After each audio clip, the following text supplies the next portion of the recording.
Let's turn to one of Donald Trump's most fierce critics, shall we? I'm referring to Texas Representative Jasmine Crockett, about whom President Trump said this. Number 8. The Democrat Party is self-destructing. I mean, when you have low IQ people like Crockett, I wonder if she's in a relationship to the late, great Davy Crockett, who was a great gentleman. I wonder if she's got any relationship to Davy Crockett, the great old Davy Crockett. But you have this woman Crockett. She's a very low IQ person. Somebody said the other day she's one of the leaders of the party. I said, you got to be kidding. The Democrats are lost. They have Trump derangement syndrome so bad that they can't walk, they can't talk, I mean. They don't know where they're going. Schumer is finished. Schumer, look, I watched him the other day. He's lost all of his confidence. Now, I don't know about you. When I heard President Trump say, I wonder if she's related to Daniel Crockett, I expected some sort of line, some sort of punchline, but there wasn't anything.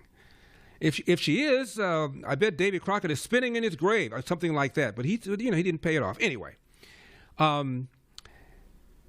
Jasmine Crockett gave an extensive interview and access by The Atlantic, which is a left-wing magazine, and apparently did not like the fact that The Atlantic was asking people who work for Crockett for a response.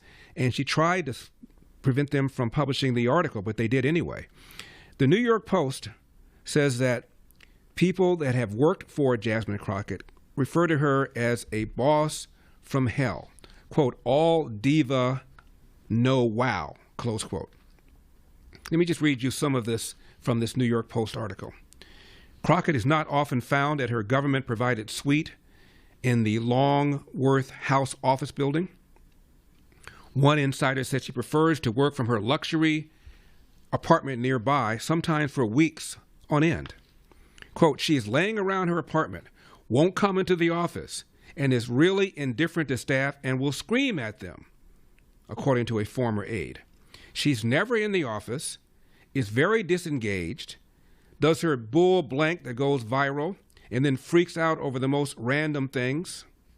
Widely known, she's not nice to the staff, not really dedicated member focused on her constituents, focused exclusively on being an influencer, on making appearances on The View, getting on television, couldn't care less about the boring day-to-day work of being a congressperson. For full shows, live and on demand, it's Salem News Channel.